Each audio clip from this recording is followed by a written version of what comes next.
हाँ, सबका भी स्वागत है मॉर्निंग जपा सेशन में। श्रीमद् भागवतम में कथा आती है वृत्रासुर की, छठे स्कंद में। तो ये जो वृत्रासुर था बहुत शक्तिशाली असुर था, डीमन।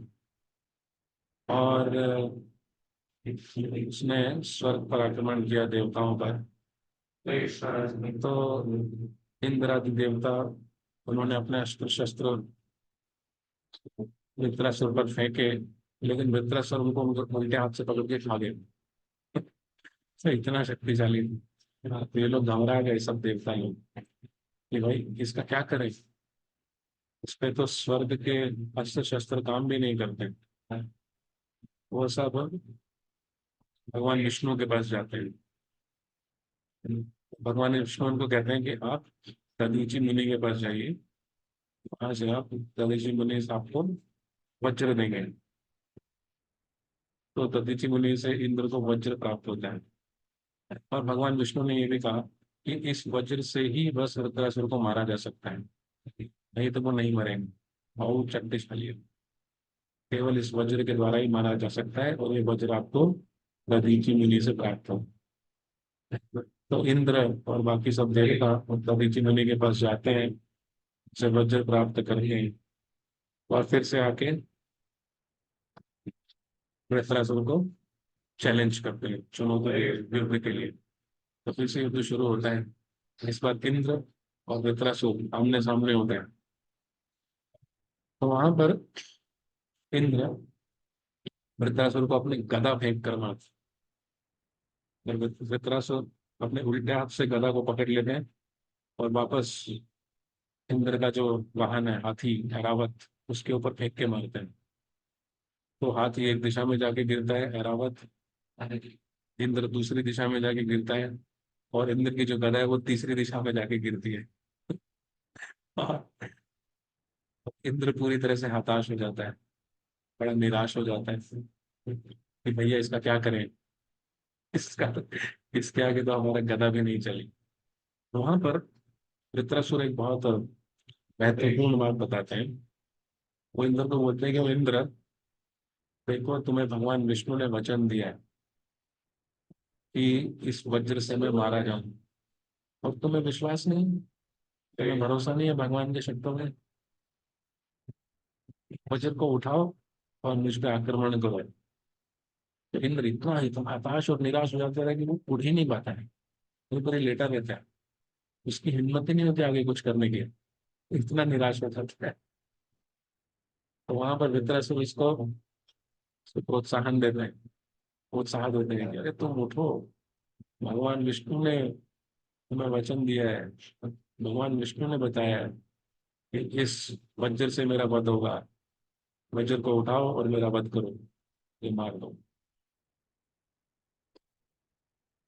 तो फिर वृत्रासुर की बात सुन के इंद्र वज्र को उठाते हैं और वृत्रासुर को मार देते हैं। ये कथा भागवतम में आती है।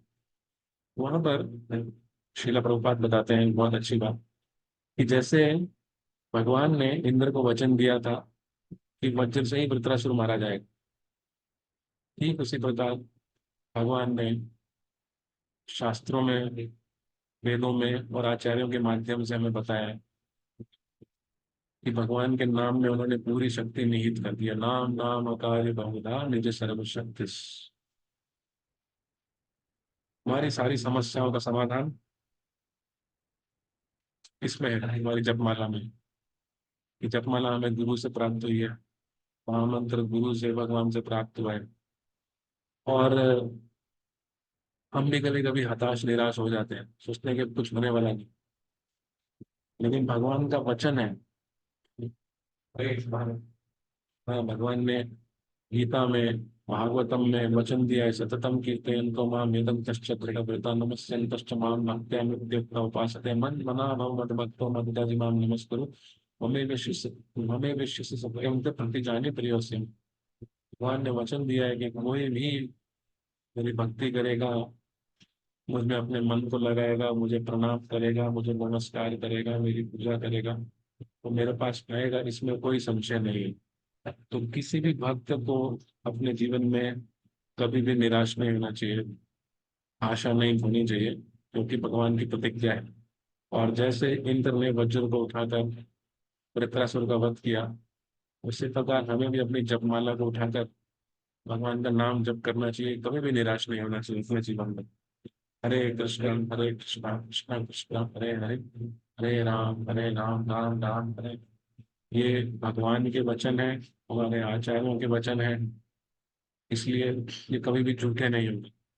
भगवान ने अपने नाम में अपनी सारी शक्तियां निहित कर दी हैं, और इन नामों को जपने का कोई समय नहीं है, सुबह दोपहर शाम कभी जप सकते हैं। इन नाम के माध्यम से भगवान की पूरी शक्ति प्राप्त हो सकती है। इसमें हमें पूरा विश्वास होना चाहिए, कभी भी हताश निराश नहीं होना चाहिए। और नाम जप के माध्यम से हम भगवान के चरणों को प्राप्त कर सकते हैं, और जीवन की कितनी भी विकट परिस्थिति हो, उससे बाहर आ सकते हैं। हरे कृष्ण। एक साथ हम माला जप करेंगे।